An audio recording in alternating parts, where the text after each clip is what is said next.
오늘 우리에게 주시는 하나님의 말씀은 시편 92편 1절에서 15절 말씀입니다. 시편 92편 1절에서 15절 말씀입니다.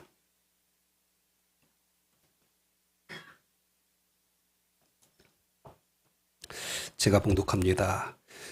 지존자여 시편군과 비파와 수금으로 여호와께 감사하며 그의 이름을 찬양하고 아침마다 주의 인자하심을 알리며 밤마다 주의 성실하심을 베풀미 좋으니이다. 여호와여 주께서 행하신 일로 나를 기쁘게 하셨으니 주의 손에 행하신 일로 말미암아 내가 높이 외치리이다. 여호와여 주께서 행하신 일이 어찌 그리 크신지요. 주의 생각이 매우 기쁘시니이다. 어리석은 자도 알지 못하며 무지한 자도 이를 깨닫지 못하나이다. 악인들은 풀같이 자라고 악을 행하는 자들은 다 흥황할지라도 영원히 멸망하리이다. 여호와의 주는 영원토록 지존하시니이다. 여호와여 주의 원수들은 패망하리이다. 정녕 주의 원수들은 패망하리니 죄악을 행하는 자들은 다 흩어지리이다. 그러나 주께서 내 뿔을 들소의 뿔같이 높이셨으며 내게 신선한 기름을 부으셨나이다. 내 원수들이 보응받는 것을 내 눈으로 보며 일어나 나를 치는 행악자들이 보응받는 것을 내 귀로 들었도다. 의인은 종려나무같이 번성하며 레바논의 백향목같이 성장하리로다. 이는 여호와의 집에 심겼음이요 우리 하나님의 뜰 안에서 번성하리로다. 그는 늙어도 여전히 결실하며 진액이 풍족하고 빛이 청청하니 여호와의 정직하심과 나의 바위 되심과 그에게는 불의가 없음이 선포되리로다. 아멘. 우리에게 주시는 하나님의 말씀임을 믿습니다. 말씀을 들고 전하는 자가 또 듣는 자가 두렵고 떨림으로 주님의 말씀을 받기를 원합니다. 세상의 많은 논리와 또 인간의 이성과 경험으로 알 수 없는 하나님의 비밀한 뜻이 이 말씀 속에 담겨져 있음을 믿습니다. 주님께서 이 시간 우리 가운데 역사하여 주셔서 지혜와 계시의 영으로 이 말씀을 깨달을 뿐만 아니라 우리에게 지혜와 용기를 허락하여 주셔서 말씀에 우리를 쳐서 굴복할 수 있는 힘과 용기도 허락하여 주시옵소서. 부족한 종의 입술을 십자가의 은혜 아래 감춰주시고 오직 하나님의 뜻과 말씀만이 이 가운데 선포되어지게 하여 주시옵소서. 예수 그리스도의 이름으로 기도합나이다. 아멘. 오늘 우리가 읽은 시편 92편에 표제가 있습니다. 여러분 성경책을 보시면 표제가 뭐라고 되어져 있죠? 그렇죠. 안식일의 찬송시라는 타이틀 제목이 붙어 있습니다. 그러니까 하나님의 백성들이 안식일에 하나님의 성전에 제사를 드리러 올라가면서 불렀던 찬양시, 노래가 오늘 시편 92편의 말씀이라는 것입니다. 구약 시대에는 안식일에 하나님 앞에 예배를 드렸고 지금은 초대교회 이후부터 우리는 안식일이 아니라 주일에 하나님 앞에 예배를 드리고 있으니까 오늘 이 제목을 이제 오늘날로 바꾸면 주일 아침에 예배하러 나오는 성도들이 부르는 노래, 또 이렇게 말을 할 수도 있겠습니다. 여러분 오늘 주일 아침에 이 예배 자리에 나오시면서 어떤 노래를 부르시면서 나오셨습니까? 여러분이 예배하러 나오실 때 정말 기뻐하고 감격해서 그 찬송하면서 주님 앞에 나오셨습니까? 여러분들의 표정을 보니까 아닌 것 같아요. 예. 아마 아침에 비가 많이 내려서 좀 서둘러서 나오셨을 수도 있을 것 같습니다. 근데 사실 주일에 이렇게 예배에 나오는 그 사람들의 마음이 좀 각각 다른 것 같습니다. 어떤 분들은 정말 행복해서 너무 기쁘고 감사해서 어떻게든지 빨리 예배 자리에 가고 싶다라는 그런 마음으로, 사모하는 마음으로 나오신 분들도 있을 것이고, 또 한편으로 보면 그러니까 그래서는 안 되는데 좀 마지못해서 억지로 그냥 주일이니까 이제 아무 생각 없이 의무감으로 그렇게 이 예배의 자리를 지키고 있는 분도 없지 않아 있을 수 있습니다. 특별히 이제 오늘 우리가 시편 92편을 통하여서 하나님께 예배 드리러 올라가는 성도들의 마음, 그리고 특별히 이제 오늘 맥주 감사 주일에 하나님 앞에 어떤 모습으로 예배하는 자를 하나님께서 기뻐하실까? 이 말씀을 우리가 함께 좀 나눠보고자 합니다. 먼저 오늘 말씀을 보시면 하나님을 향한 감사, 감격, 기쁨의 찬송으로부터 이 예배가 시작되는 것을 볼 수가 있습니다. 여러분 1절에서 3절 말씀 우리 같이 읽도록 하겠습니다. 시작. 지존자여 시편금과 비파와 수금으로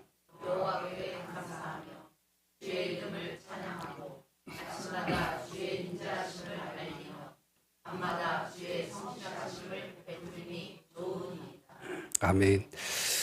여러분 지금 보고 계시는 개역 개정 성경 보면 1절에서 3절이 한 문장으로 번역되어져 있죠.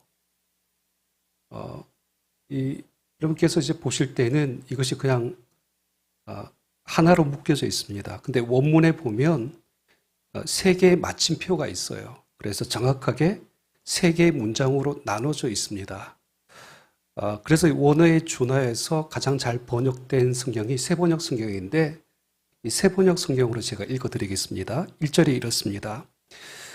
가장 높으신 하나님, 앞에서 우리 지존자여라고 되어져 있었죠. 바로 이 뜻이 가장 높으신 하나님이란 뜻입니다. 가장 높으신 하나님, 주님께 감사를 드리며 주님 이름을 노래하는 것이 좋습니다. 2절, 아침에 주님의 사랑을 알리며 밤마다 주님의 성실하심을 알리는 일이 좋습니다.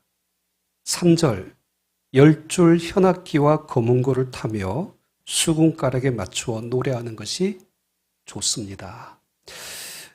여러분 각 절마다 어떻게 말씀이 끝나고 있습니까? 좋습니다. 히브리어로는 토브입니다. 여러분 토브 아시죠? 그렇죠? 하나님께서 천지를 창조하시고 보시기에 좋았더라. 이 토브입니다. 좋다, 아름답다, 선하다, 기쁘다. 그러니까 이런 모든 감정이 담겨져 있는 단어가 토부입니다. 여러분 이것이 오늘 성전을 향해 올라가는 예배자가 가장 먼저 하나님을 향해 올려드렸던 찬송의 내용입니다. 하나님, 나는 하나님이 너무 좋습니다. 주님의 이름만 생각하여도 좋고 너무 감사하고 아침마다 주의 인자하심을 나타내시고 밤마다 주의 성실하심을 베푸시니 너무 좋습니다. 할 수만 있다면 그 좋으신 하나님을 내가 시편금, 비파와 수금 모든 악기를 가지고 하나님의 그 선하심과 아름다우심을 제가 찬양하기를 원합니다. 이 고백을 지금 이 시편의 예배자가 하고 있는 것입니다. 그리고 이어지는 여러분 4절 5절 말씀도 한번 봐주세요. 4절 5절 말씀 보시면 여호와여 주께서 행하신 일로 나를 기쁘게 하셨으니 주의 손에 행하신 일로 말미암아 내가 높이 외치리이다. 여호와여 주께서 행하신 일이 어찌 그리 크신지요. 주의 생각이 매우 기쁘시니이다. 그러니까 오늘 이 예배자는 하나님이 그 손으로 행하신 그 모든 일들을 이제 생각하면서 기억하면서 그것이 너무나 기쁜 거예요. 그래서 여기 높이 외친다. 이건 뭐냐면 소리쳐서 하나님 앞에 환호한다는 뜻이에요. 그리고 감탄하죠. 주께서 행하신 일이 어찌 그리 크신지요. 주의 생각이 어찌 그리 깊으신지요. 이런 감탄으로 올려드리고 있습니다. 그러니까 하나님께서 행하신 일들을 생각하니까 가만히 있을 수 없어서 이와 같은 여러 감탄의 말들로 하나님을 찬송하고 있는 모습을 볼 수가 있습니다. 여러분, 오늘 이 예배자가 지금 하나님 앞에 예배하러 나오면서 부르는 이 노래를 듣는 하나님의 입장에서는 이 고백이 어떻게 들릴 것 같습니까? 그러니까 이 고백을 받으시는 하나님의 마음을 한번 생각해 보세요. 그러니까 여러분, 사람들끼리도 어떤 사람이 여러분들에게 나는 당신이 참 좋습니다. 당신이 하는 일이 나를 정말 기쁘게 합니다. 당신이 하는 그 모든 일은 너무 대단하고 당신의 생각이 정말 깊은 것 같습니다. 그러니까 이런 말을 들을 때 여러분 어떻습니까?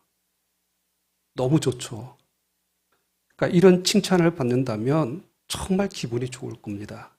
그리고 그렇게 자신을 높여주고 또 기뻐해주고 또 감사해주고 그렇게 좋아해주는 그 사람에 대해서 참 귀하게 보일 겁니다.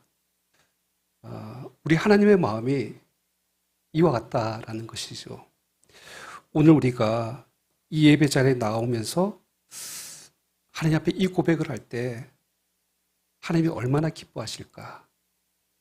정말 우리의 입술을 통해서 듣고 싶은 말이 바로 이 말이 아닐까라고 그렇게 우리가 볼 수가 있습니다. 요즘 우리 수요 예배 때 아가서 말씀 나누고 있잖아요. 근데 제가 아가서 말씀을 이렇게 강해하면서 가장 힘든 건지 뭔지 아십니까? 감정이 살아나지 않아요. 여러분들이 그 아가서 말씀을 읽으면 저도 그 어떤 그 뜨거웠던 그 사랑, 열정, 그 어떤 애타는 어떤 그 마음들이 시간이 지나면서 무뎌져 있다 보니까 그 말씀 속에 감춰져 있는 그 아가서의 그 감정이 제대로 제가 전하지도 못하고 그러니까 잃어버린 어떤 부분들이 참 많다라는 그런 생각을 가져봤습니다. 근데 말씀을 읽을 때 이런 부분들이 참 중요해요. 하나님 앞에 나아갈 때도 오늘 이 시편의 저자는 마치 이런 마음입니다. 하나님의 이름만 불러도 내 마음이 막 설렙니다. 그러니까 주님께서 내 인생의 아침마다 내 인생의 밤마다 베푸신 그 인자와 성실하심을 생각하니까 생각하면 생각할수록 너무 감사한 거죠.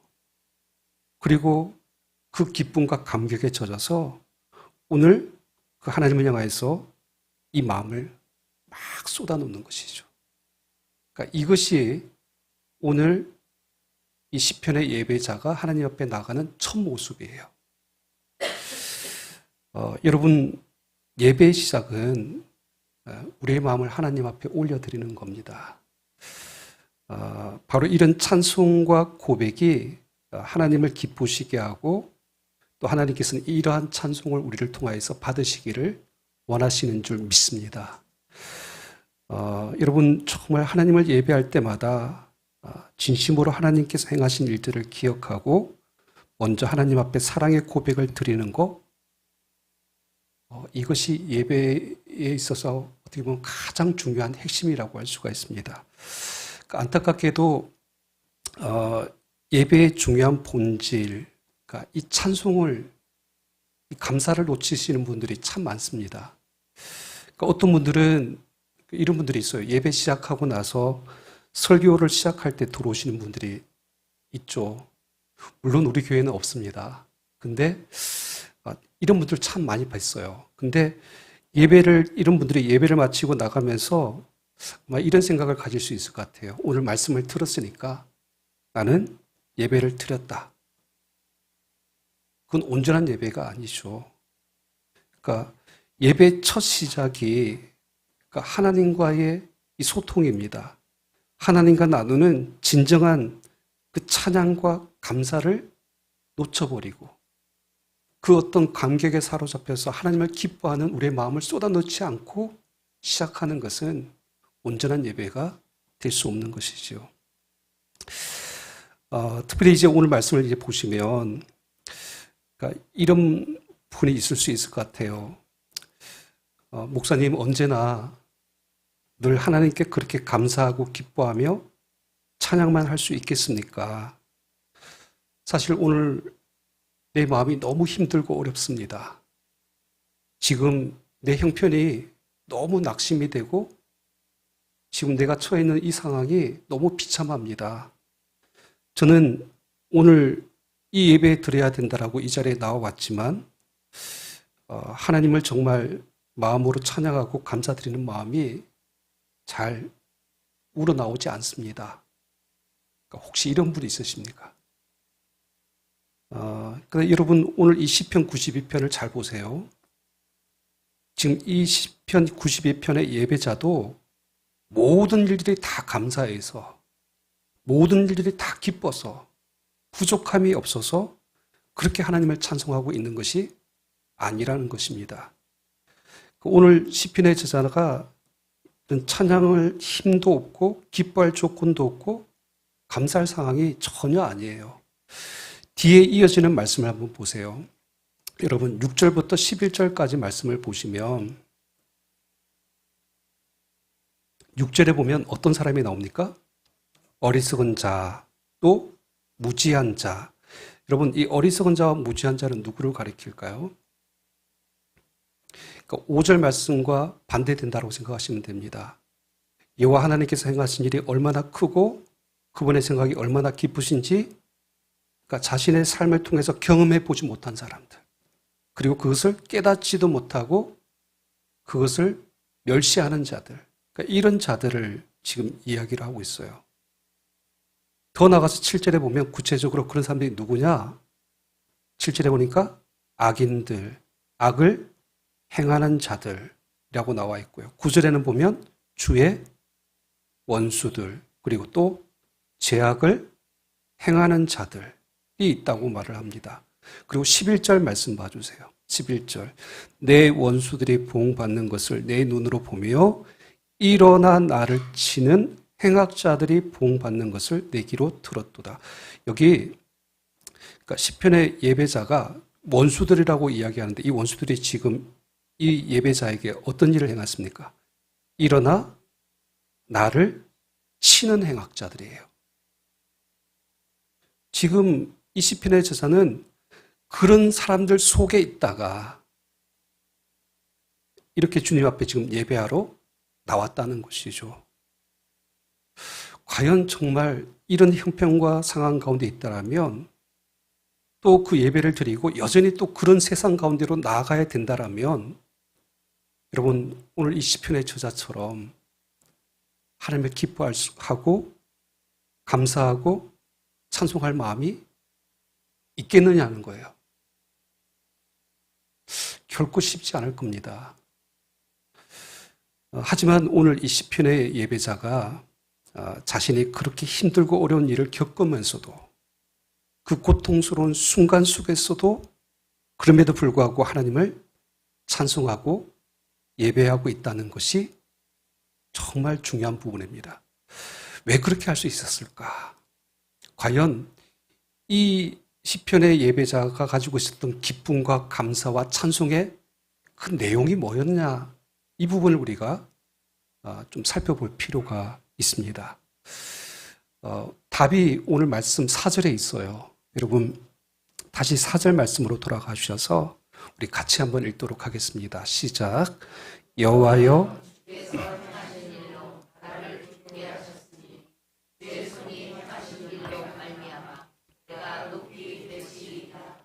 아멘.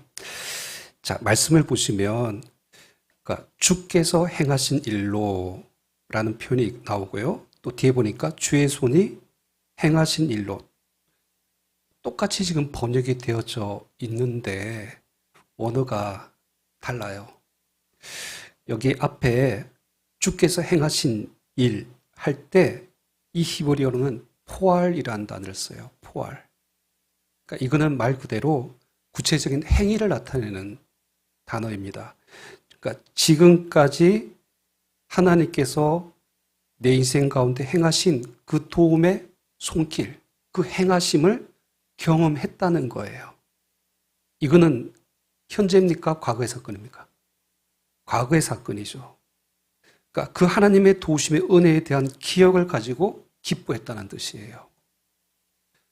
특별히 이제 맥주감사주에 우리가 예배를 드리고 있는데, 그러니까 이 절기를 지키는 이유는 하나님께서 우리에게 베푸신 은혜에 대한 기억, 이것이 우리 감사의 아주 중요한 내용이 될 수 있는 것이죠. 자, 그런데 감사가 여기에서만 머물러 있어서는 안 됩니다. 여기 뒤에 보시면 주의 손이 행하신 일 할 때, 이때 이 단어가 마세입니다. 마세. 이 단어의 유래가 어디서 나오냐면 아싸라는 단어에서 나와요. 여러분, 이 단어가 그러니까 뜻은 뭐냐면 이루다, 만들다, 그러니까 이런 뜻을 가지고 있습니다. 근데 어디에 이 단어가 가장 먼저 나오냐면 창세기에 나옵니다. 창세기 1장의 창조 사역을 나타낼 때 쓰는 단어가 아싸입니다. 여러분, 창세기 1장 1절에 하나님께서 천지를 창조하시니라. 이 단어가 뭘까요? 창조. 이때는 아사가 아닙니다. 바라입니다. 바라.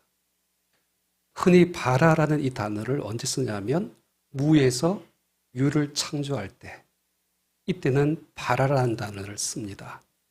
근데 여러분, 창세기 1장 7절에 보면 하늘의 궁창을 만들고라는 단어가 나와요. 이때 만들고라는 단어가 아싸. 특히 여러분, 사람은 무엇으로 만들죠? 흙으로 만들잖아요. 그러니까 유에서 또 유를 창조하실 때에는 아싸라는 단어를 씁니다.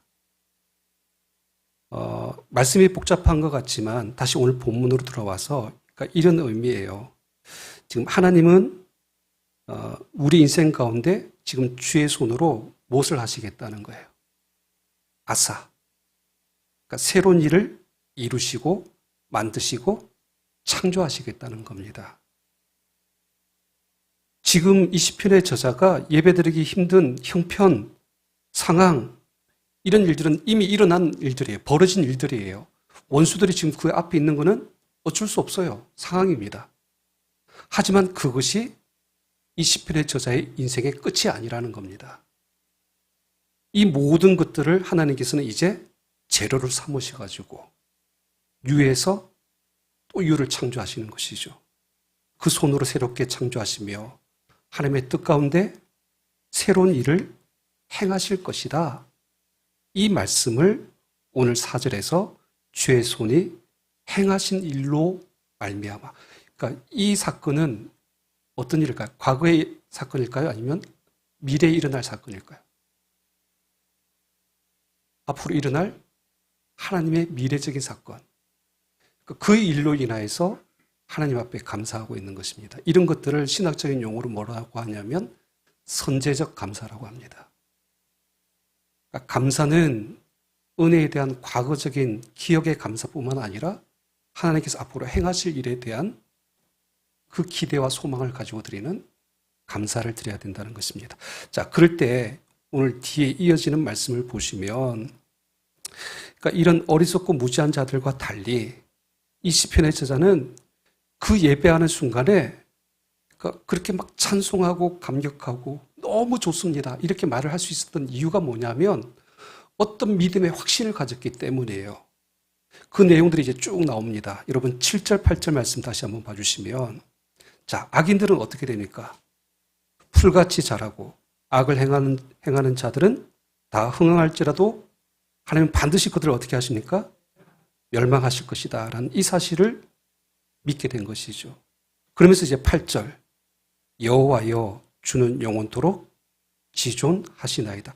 여기 앞에 이 접속사가 하나 빠져 있어요. 번역상. 10절과 8절에 보면 앞에 똑같이 그러나가 들어가야 됩니다. 그러니까 아무리 이 땅에서 악인들이 잘되고 흥할지라도 그들은 멸망할 것이지만 그 여호와 지존하신 하나님께서 반드시 의로운 자들을 지켜주시고 영원토록 보호해 주실 것이다. 그러니까 이 사실을 그는 믿었다는 거예요. 지금 비록 힘들지만. 또 9절 말씀, 10절 말씀도 봐주세요. 여호와여 주의 원수들은 어떻게 됩니까? 패망하리이다. 정녕 주의 원수들은 패망하리니 죄악을 행하는 자들은 다 어떻게 됩니까? 흩어지신다. 지금 이 사람들이 누구냐면 아까 우리 11절의 말씀을 읽었던 것처럼 일어나서 나를 치는 자들이에요. 그러니까 이런 자들을 하나님께서 어떻게 하세요? 꺾으시고 망하게 하시고 흩어지심으로 말미암아 이제 이 모든 상황을 역전시키시는 하나님. 그러면서 여러분 10절 말씀 봐주세요. 오늘 이 시편의 예배자가 예배하면서 어떤 믿음의 확신에 이르게 되냐면 10절 우리 같이 읽겠습니다. 시작. 그러나 주께서 내 뿔을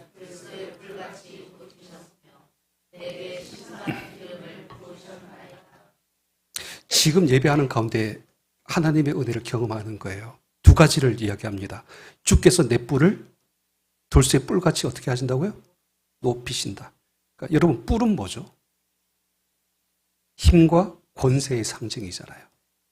그러니까 의인은 그 대적들이 감히 우리를 맞설 수 없도록 그 큰 하나님의 권세와 능력을 우리 가운데 주신다, 부어주신다. 이것을 이야기하는 것이고요.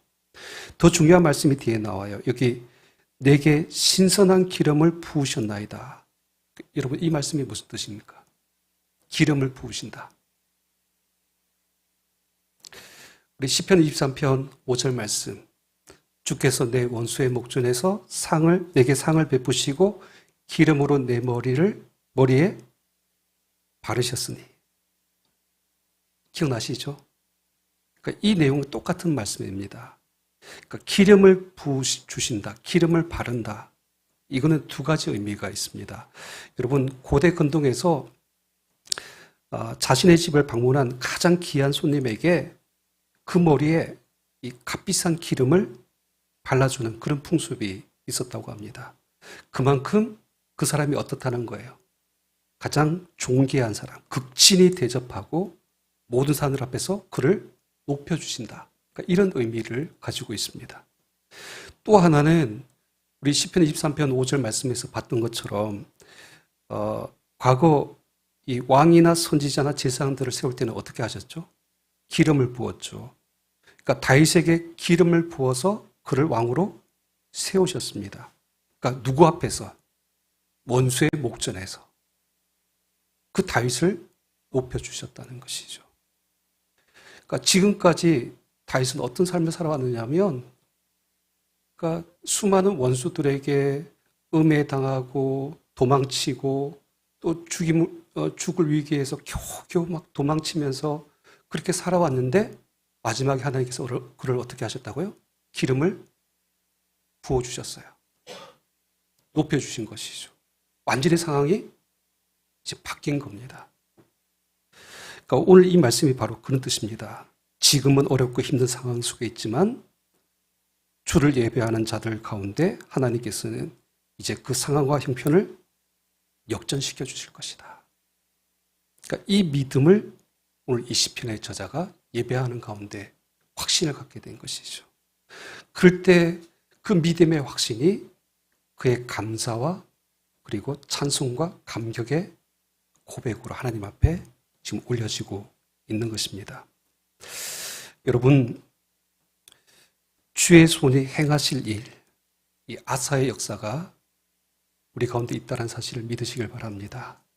이 일로 인하여서 하나님 앞에 기뻐할 수 있는 저와 여러분 되시기를 축복합니다. 그리고 이제 오늘 말씀을 계속 보시면 이 시편의 예배자가 예배하는 가운데 이처럼 하나님으로 인하여서 기뻐하고 감사할 수밖에 없었던 여러 가지 이유들이 또 뒤에 나옵니다. 오늘 시편의 저자가 한 가지 이제 믿음과 확신에 이르게 되는데요. 결론입니다. 12절 말씀 봐주세요. 12절 우리 같이 읽습니다. 시작. 의인은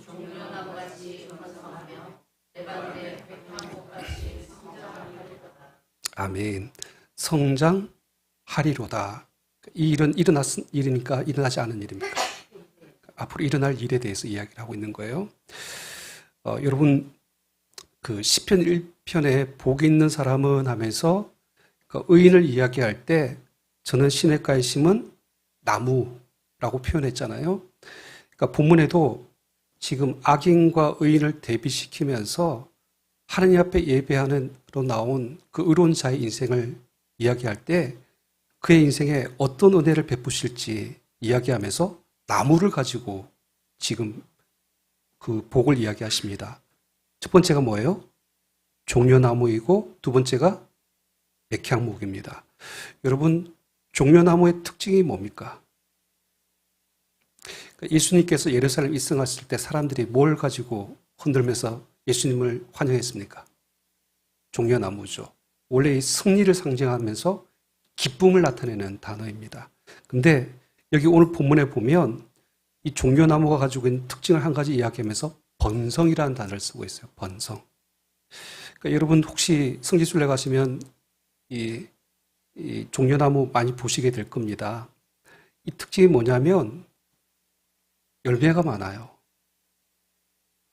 이 나무는 새싹이 돋아난 뒤 7년이 지나면 열매를 맺기 시작하는데 정말 그 열매가 많이 맺히는 것이 특징입니다.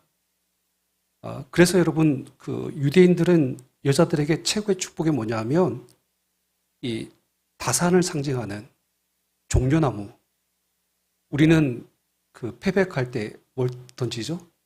대추 던지잖아요. 이 개념입니다. 그러니까 종려나무가 가지고 있는 이런 의미, 번성의 의미입니다.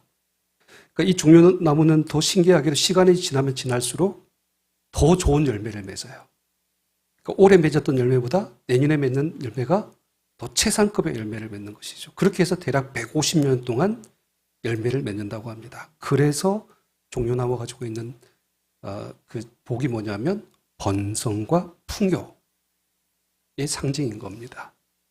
그리고 백향목은 뭘까요? 백향목 하면 가장 먼저 떠오르는 것이 솔로몬의 성전에 그 레바논에서 이제 두로와 시돈이죠. 거기에서 가져온 목재를 가지고 예루살렘 성전을 지었잖아요. 그만큼 최고의 목재입니다. 가장 좋은 것이죠. 그래서 원래 백향목을 수목의 왕이라고 부르는데, 그러니까 이 나무는 그러니까 히말리아 이제 산목이라고 해서 이 나무가 휘거나 비틀어지지 않고 아주 곱게 자라는 것이 이 나무의 특징입니다. 또 고산지대에서 이제 자랄 뿐만 아니라 이 나무가 가지고 있는 그 특징이 뭐냐면 성장에 있어요. 그러면 세상에서 가장 오래된 나무가 지금 몇 년 정도 됐다고 하죠? 지금 뭐 보니까 인터넷 찾아보니까 6,000년 정도 된 나무가 가장 오래됐다고 하는데 이 백향목은 그냥 기본이 1,000년이에요. 그러니까 처음에는 그냥 아주 작은 묘목이었다고 합니다.